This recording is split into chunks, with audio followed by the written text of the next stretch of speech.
Hello guys, welcome back to another video. तो guys, इस video में हम लोग एक 100 रुपीज़ के नीचे ट्रेड करने वाली बहुत ही एक बेहतरीन कंपनी के बारे में डिस्कस करने वाले हैं। अगर कंपनी की बिजनेस के बारे में डिस्कस करें तो ये कंपनी बेसिकली एक सेबी रजिस्टर्ड मर्चेंट बैंकर है।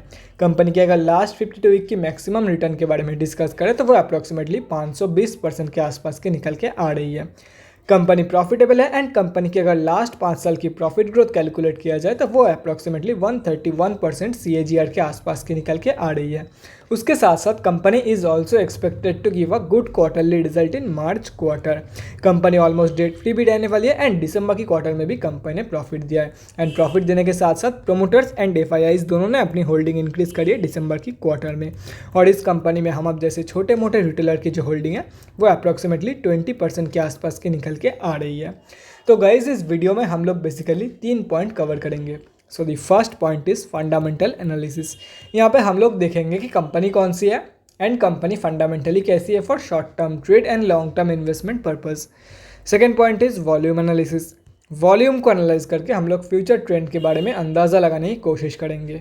And the third point is technical analysis. यहाँ पे हम लोग डिस्कस करेंगे डिफरेंट टेक्निकल्स के बारे में, मतलब कहाँ पे आप लोग बाई करके चल सकते हो एंड क्या आप लोगों की टारगेट रहने वाली है फॉर स्विंग ट्रेडिंग पर्पस। तो गाइस, बिना टाइम वेस्ट किए पहली पॉइंट की तरफ बढ़ते हैं और देखते हैं कि कंपनी कौन सी है एंड कंपनी फंडामेंटली कैसी है। तो गाइज, यहाँ पे आप लोग कंपनी का नेम देख सकते हो, almonds global securities limited company क्या करती है वो भी यहाँ पे आप लोग देख सकते हो। जैसे कि मैं बोल रहा था, ये बेसिकली एक सेबी रजिस्टर्ड मर्चेंट बैंकर है एंड आलमंड्स ग्रुप की एक फ्लैगशिप कंपनी भी रहने वाली है। अगर कंपनी के बारे में आप लोग को कोई भी चीज़ डिटेल में जाननी है तो कंपनी के वेबसाइट में जाके आप लोग डेफिनेटली चेक कर सकते हो। कंपनी बहुत BSE एंड NSE में लिस्टेड है। 244 करोड़ के आसपास की कंपनी की मार्केट कैप है। 10.6 की PE है, 13.2 की ROC एंड 12% के आसपास की है कंपनी की return on equity. Last 6 months की रिटर्न एंड लास्ट 3 साल की सेल्स ग्रोथ दोनों ही नेगेटिव में रहने वाली है। और यहाँ पे अगर देखा जाए तो बुक वैल्यू से काफ़ी हाई में ट्रेड कर रही है कंपनी। और 1 साल की अगर अप्रॉक्सीमेट मैक्सिमम रिटर्न कैलकुलेट किया जाए तो वो 520% के आसपास की निकल के आ रही है। डिविडेंड कंपनी देती नहीं है एंड फेस वैल्यू 6 रुपये की है। अगर प्रोज एंड कॉन्स के बारे में डिस्कस करें तो गाइज यहाँ पे देख सकते हो, प्रोज में जो 2 पॉइंट है वो मैंने वीडियो के स्टार्टिंग में ही डिस्कस कर दिया था। और अगर कॉन्स के बारे में डिस्कस करें तो गाइस देख सकते हो, कंपनी प्रॉफिटेबल है लेकिन डिविडेंड पे नहीं करती है। टैक्स रेट सिम्स लो। कंपनी की लास्ट 5 साल की सेल्स ग्रोथ एंड लास्ट 3 साल की रिटर्न ऑन इक्विटी दोनों ही काफ़ी कम है। Earnings include an other income of 21.01 crore. Company has high debtor days of 160.06 days.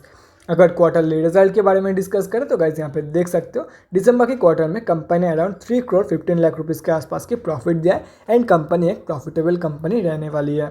अगर ईयर ऑन ईयर बेसिस पे देखा जाए तो करंट GTM में कंपनी काफ़ी सही परफॉर्मेंस दिखा रही है एंड करंट GTM में कंपनी ऑल्सो एक रिकॉर्ड ब्रेकिंग प्रॉफिट शो कर रही है। तो बाय द एंड ऑफ 2022 की फाइनेंशियल ईयर आप लोग 25 से 30 करोड़ के आसपास की प्रॉफिट एक्सपेक्ट कर सकते हो फ्रॉम दिस कंपनी। और यहाँ पे अगर बैलेंस शीट के बारे में डिस्कस करें तो गाइस देख सकते हो 162 करोड़ के आसपास की कंपनी के पास पॉजिटिव रिजर्व है एंड डेट जो है वो 43 करोड़ के आसपास की है। कंपनी ने डेट इंक्रीज किया लेकिन उसके साथ साथ रिजर्व भी इंक्रीज हुआ है एंड अभी भी अगर देखा जाए तो टोटली कंट्रोल डेट रहने वाली है कंपनी के पास। और यहाँ पे अगर शेयर होल्डिंग पैटर्न के बारे में डिस्कस करें तो गाइस देख सकते हो, अगर 3 साल की कंपैरिजन में देखा जाए तो प्रोमोटर्स एंड FIIs दोनों ने अपनी होल्डिंग इंक्रीज करी है 3 साल की कंपैरिजन में। और सेम लास्ट क्वार्टर की कंपैरिजन में भी प्रोमोटर्स एंड FIIs ने अपनी होल्डिंग इंक्रीज करी। और अगर ध्यान से देखा जाए तो सितंबर 2020 से प्रोमोटर जो है वो अपना होल्डिंग धीरे धीरे इंक्रीज कर रही है इस कंपनी में। पब्लिक में डिस्कस करें तो गाइस देख सकते हो काफ़ी सारे बड़े रिटेलर की होल्डिंग है। अगर ये सब कुछ कैलकुलेट करते हो तो हम अब जैसे छोटे मोटे रिटेलर की जो होल्डिंग है वो अप्रॉक्सीमेटली 21.29% के आसपास की निकल के आ रही है इस कंपनी में।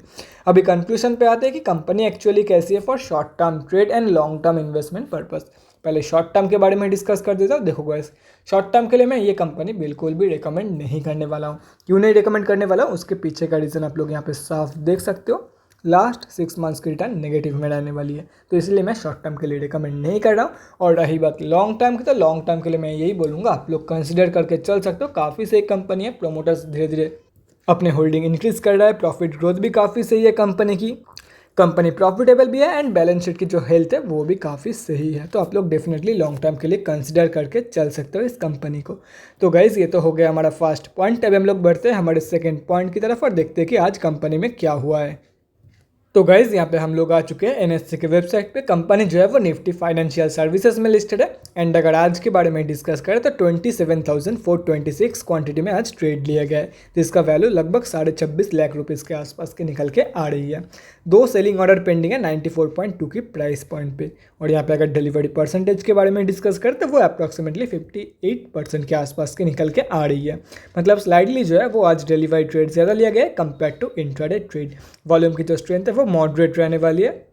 और अभी हम लोग को ये चीज़ चेक करना है कि जो ओवरऑल 27,000 के आसपास की वॉल्यूम निकल के आई है, क्या ये कंपनी की एवरेज वॉल्यूम है, एवरेज से ज़्यादा है या एवरेज से कम।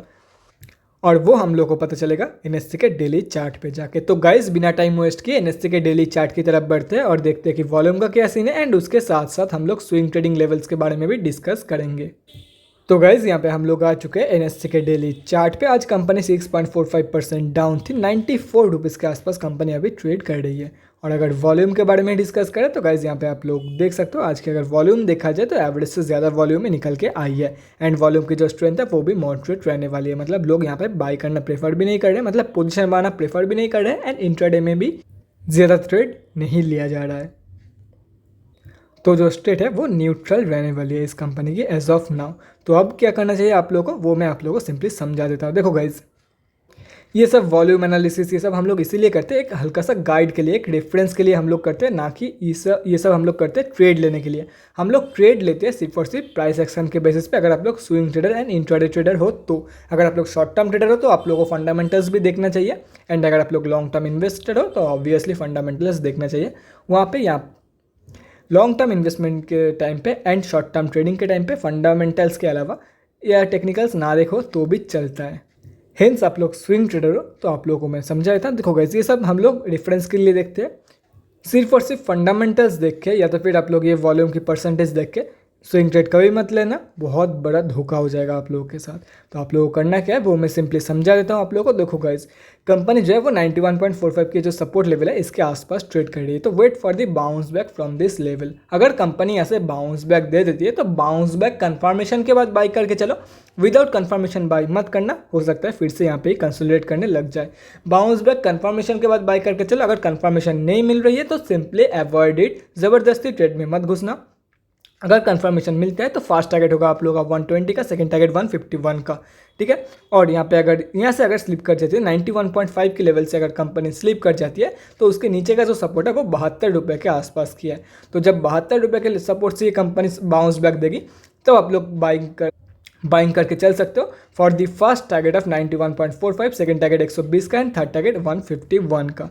As simple as that guys. यहाँ पे कुछ भी या रॉकेट साइंस नहीं है। लेकिन लोग तभी भी लॉस क्यों करते हैं, वो है ज़बरदस्ती ट्रेड में घुसने के लिए। विदाउट कंफर्मेशन घुस जाते हैं, स्टॉप लॉस नहीं लगाते हैं, इसीलिए लोगों का इतना बड़ा बड़ा लॉस हो जाता है। यहाँ पे स्टॉप लॉस कहाँ पे लगेगा, देखो guys, in each and every trade, चाहे वो स्विंग ट्रेड हो या इंट्राडे ट्रेड हो, जो स्टॉप लॉस होगा वो आप लोगों का सपोर्ट के नीचे होगा। जितना आप लोग क्लोज लगाओगे उतना स्ट्रिक्ट स्टॉप लॉस होगा। मान लेते हैं कि कंपनी 91.45 के लेवल से बाउंस बैक दे रही है, बाउंस बैक के बाद आप लोग बाई कर रहे हो। अगर आप लोग स्टॉप लॉस 91 के लेवल पे लगा रहे हो तो ये बहुत ही ज़्यादा स्ट्रिक्ट हो गया।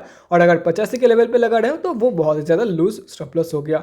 तो इसके हिसाब से आप लोग स्टॉप लॉस लगा सकते हो जितना आप लोग का लॉस बियर करने का कैपेसिटी है। रिस्क टू रिवार्ड रेशियो भी यहाँ पे आप लोग कैलकुलेट करके चल सकते हो। ये हो गया रिवार्ड, ये हो गया रिस्क। तो रिस्क टू रिवार्ड रेशियो भी कैलकुलेट करके चल सकते हो, उसके हिसाब से भी आप लोग अपना स्टॉप लॉस लगा सकते हो। इसलिए मैं स्टॉप लॉस के बारे में कुछ ज़्यादा बोलता नहीं हूँ वीडियो में, क्योंकि स्टॉप लॉस सिंपल है, सपोर्ट के नीचे स्टॉप लॉस लगेगा। लेकिन इसका मतलब ये नहीं कि स्टॉप लॉस नहीं लगाना है आप लोगों को। अगर आप लोग शॉर्ट टर्म ट्रेड ले रहे हो तो स्टॉप लॉस नहीं लगाना है। अगर swing trade and intraday trade ले रहे हो तो ऑब्वियसली बात है स्टॉप लॉस लगाना ही है आप लोगों को, ठीक है। सभी के सभी लेवल्स आप लोग के सामने। अगर आप लोग चाहते हो तो स्क्रीनशॉट लेके रख सकते हो या तो फिर कहीं पे नोट डाउन भी करके रख सकते हो। मैंने करंट मार्केट प्राइस को इरेज कर दिया ताकि बाद में कोई भी कंफ्यूजन ना हो रिगार्डिंग द लेवल्स। अभी पॉज करके आप लोग स्क्रीनशॉट ले सकते हो। तो guys that's it for this video. अगले वीडियो में मिलते हैं गाइज। Thanks for watching. और गाइज अगर आप लोगों के मन में कोई भी डाउट या क्वेरी रहती है स्टॉक मार्केट या किसी भी स्टॉक से रिलेटेड तो कमेंट सेक्शन में कमेंट करके मुझसे पूछ सकते हो, या तो फिर मेरे इंस्टाग्राम का लिंक आप लोगों को डिस्क्रिप्शन बॉक्स में मिल जाएगा, जाके वहाँ पर मुझे डीएम कर सकते हो for an one on one conversation. Thanks again for watching guys. Bye guys and definitely guys stay safe.